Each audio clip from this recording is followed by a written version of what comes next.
بسم اللہ الرحمن الرحیم۔ میرے معزز و محترم دوستو، السلام علیکم۔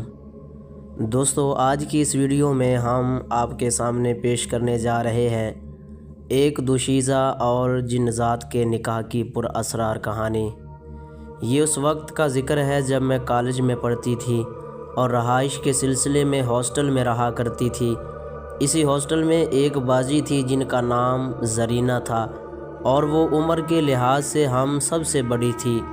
وہ ہر کام میں ماہر تھی، ہم سب ان سے ہر معاملے میں مشورہ کیا کرتے تھے۔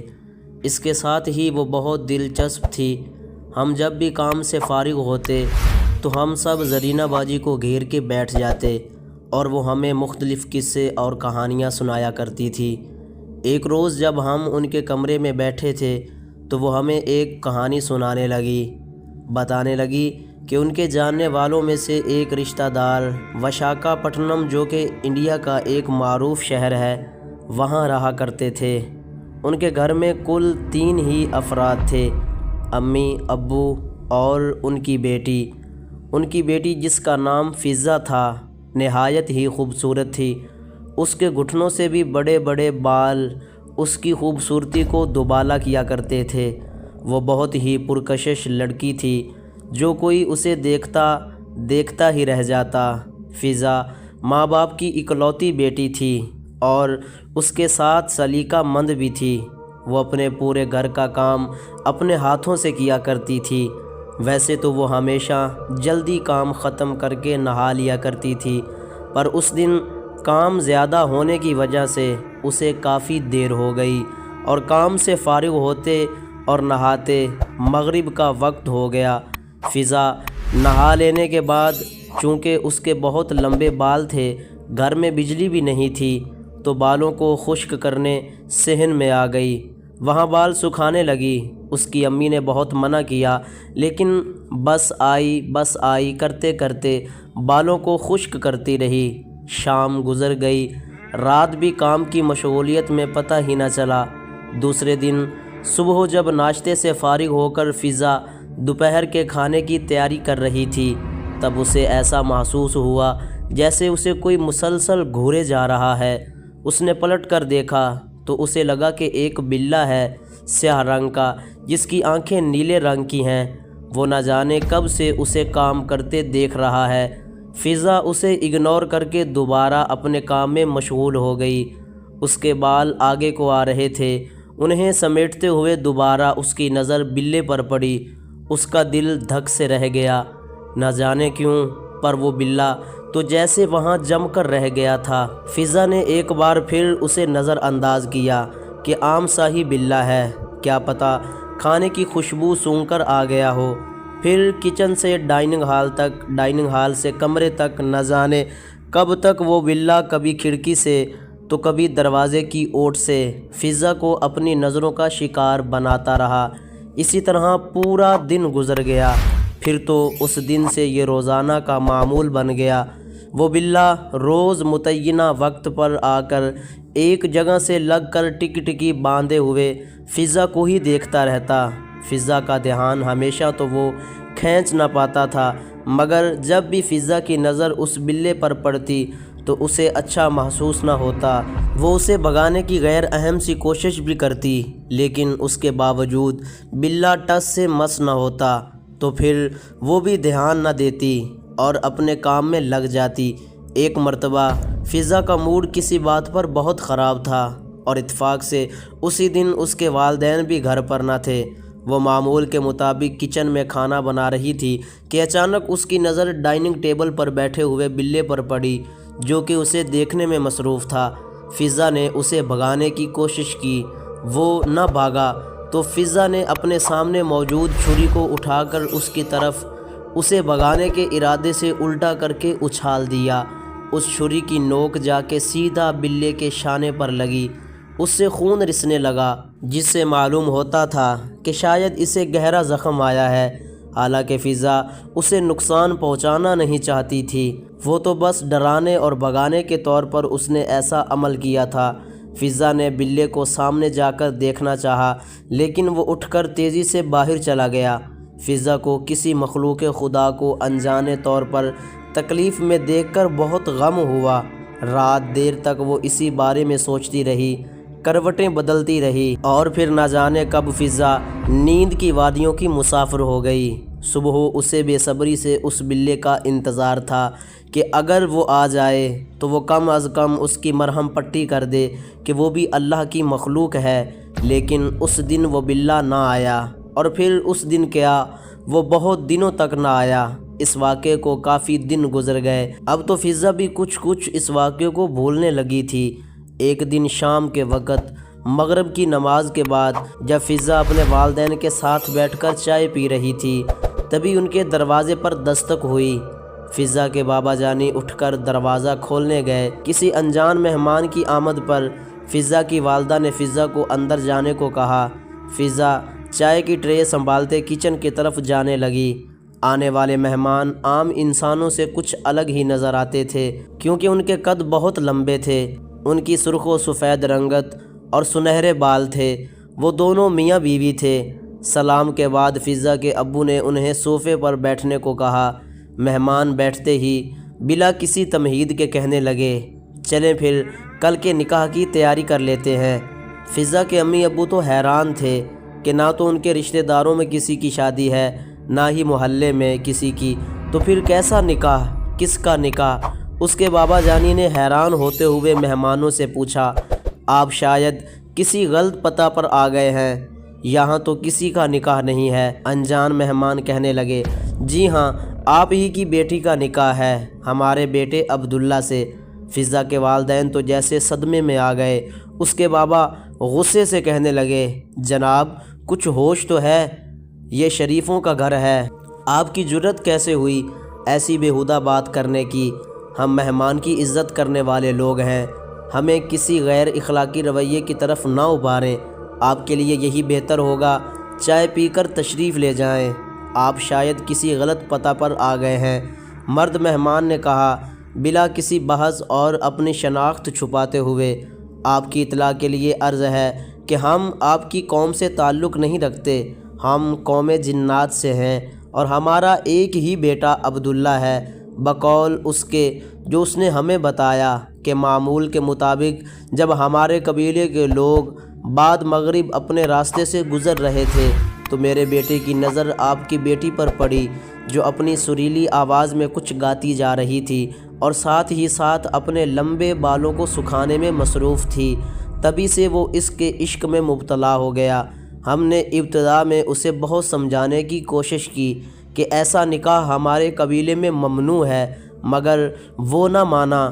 وہ روزانہ یہاں آیا کرتا تھا، پھر ایک دن آپ کی بیٹی نے اسے چاقو مار کر زخمی کر دیا۔ وہ زخم بہت گہرا تھا کہ ناسور بنتا گیا۔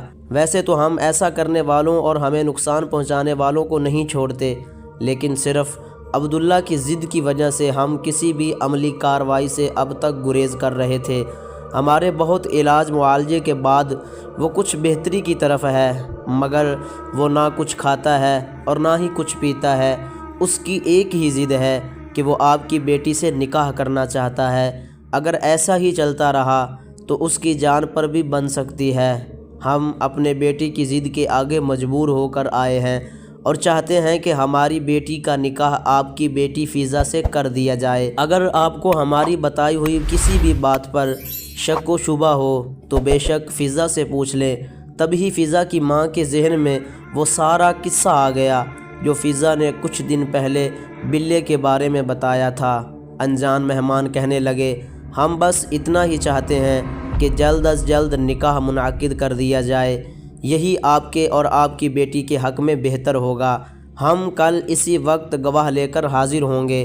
اگر آپ کچھ اہتمام کرنا چاہیں تو کوئی حرج نہیں، انکار کی صورت میں آپ کی بیٹی جان سے جائے گی۔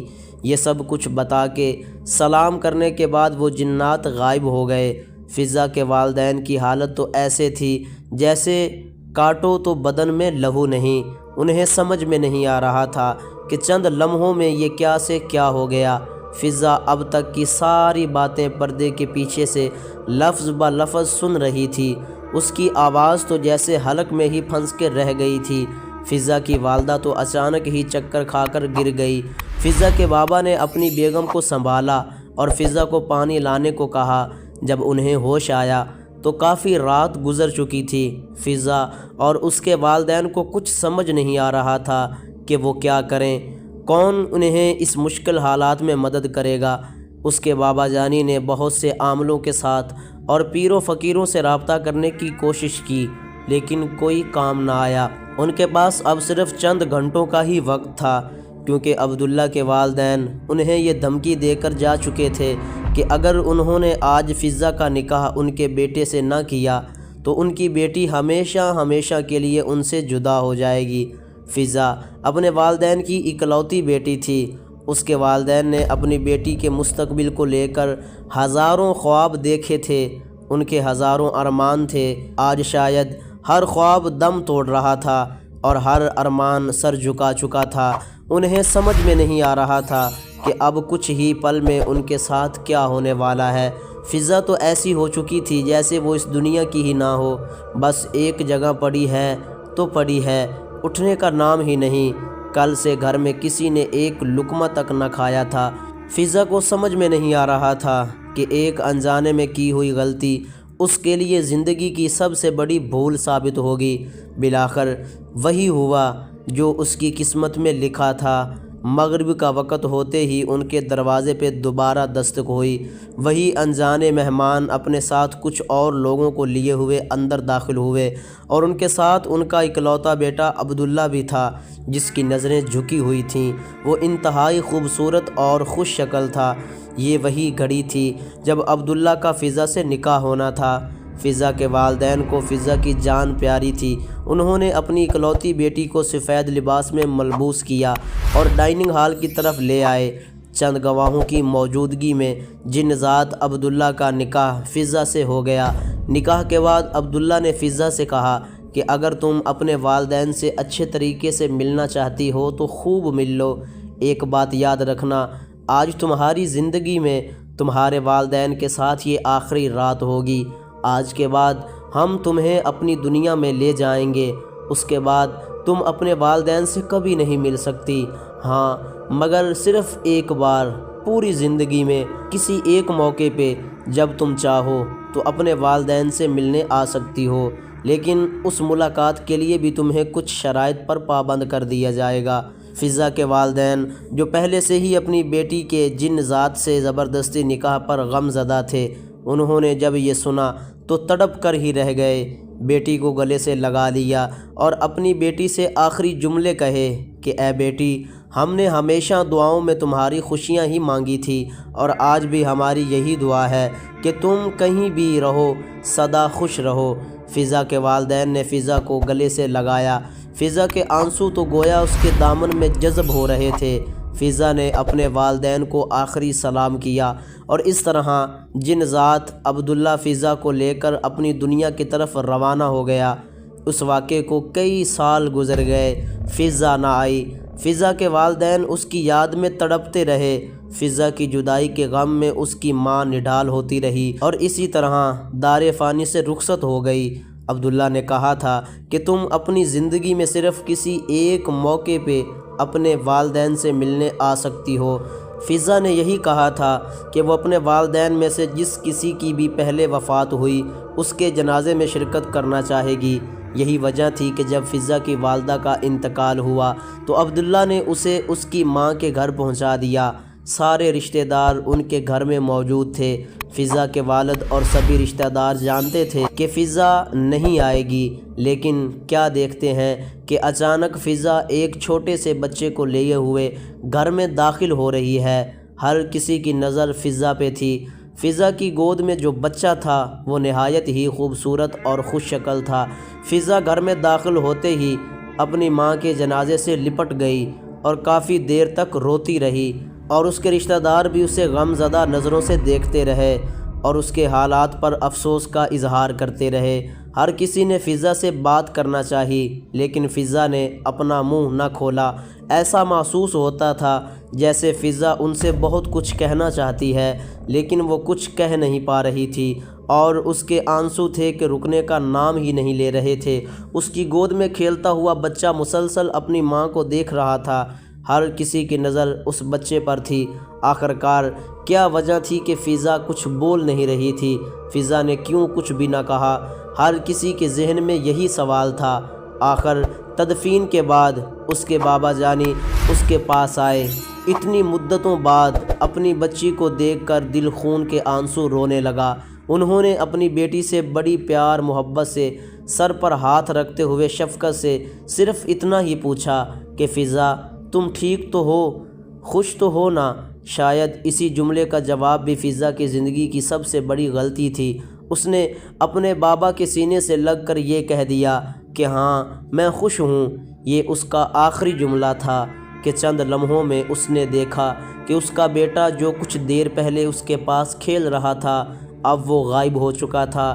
فضا پاگلوں کی طرح اسے پورے گھر میں ڈھونڈنے لگی۔ ہر طرف شور شرابہ مچ گیا کہ وہ خوبصورت بچہ جو فضا کی گود میں تھا، جو یقیناً اس کا بیٹا تھا، وہ کہاں ہے؟ ہر کوئی اسے ڈھونڈنے لگا، لیکن فضا کو یہ بات سمجھ میں آ چکی تھی کہ اس سے بہت بڑی غلطی ہو گئی ہے جو اسے بھول کر بھی نہیں کرنی چاہیے تھی، لیکن اس نے جذبات میں آ کر وہ غلطی کر دی۔ اس نے اپنے بابا کے پوچھنے پر انہیں تفصیل بتا دی کہ وہ عبداللہ کے ساتھ بہت خوش ہے اور اسی پیار کا یہ پیارا سا تحفہ بیٹے کی صورت میں ہے۔ جنزاد عبداللہ نے فضا کو اس کے والدہ کے جنازے میں جانے سے پہلے ایک تاکید کی تھی کہ یہ بات ہمیشہ یاد رکھنا کہ جتنی دیر بھی تم وہاں رہو گی اپنے منہ سے ایک لفظ بھی ادا نہیں کرو گی، اور اگر تم نے غلطی سے بھی ایک لفظ اپنی زبان سے ادا کر دیا تو یہ تمہارے لیے بھیانک انجام ثابت ہوگا۔ یہ بات تو سچ تھی کہ عبداللہ فضا سے بہت محبت کرتا تھا، لیکن اس کی کیا وجہ تھی کہ اس نے کسی سے بھی بات کرنے کے لیے فضا کو منع کر دیا تھا؟ شاید قوم جنات اپنی دنیا کی باتیں کسی کو بتانا پسند نہیں کرتے، یا پھر یہ ان کے قبیلے کی روایت۔ جو بھی تھا، فضا اس بات کی پابند تھی۔ اس نے اپنے جنزاد شوہر کی حکم عدولی کی اور پھر وہی ہوا جو اس کے ساتھ ہونا تھا۔ اسے اس غلطی کا بھیانک انجام بھگتنا پڑا۔ اس کا جنزاد شوہر عبداللہ ہمیشہ کے لیے اسے چھوڑ کر اور اپنے بیٹے اسد کو ساتھ لے جا چکا تھا۔ فضا اور اس کے والد بہت انتظار کرتے رہے کہ شاید وہ واپس آئے گا، لیکن وہ نہ آیا۔ اس دن کے بعد سے فضا کی حالت بگڑنے لگی اور وہ نفسیاتی مریضہ بن گئی۔ آج بھی اسے دورے پڑتے ہیں، شاید اپنے بیٹی کی جدائی کے غم میں، یا پھر اپنے جنزاد شوہر عبداللہ کی بتائی ہوئی بات نہ ماننے کی وجہ سے۔ اب تو اس کے والد بھی اس دنیا سے جا چکے ہیں اور فضا آج بھی کسی ویلفیئر ٹرسٹ ہوم میں رہتی ہے۔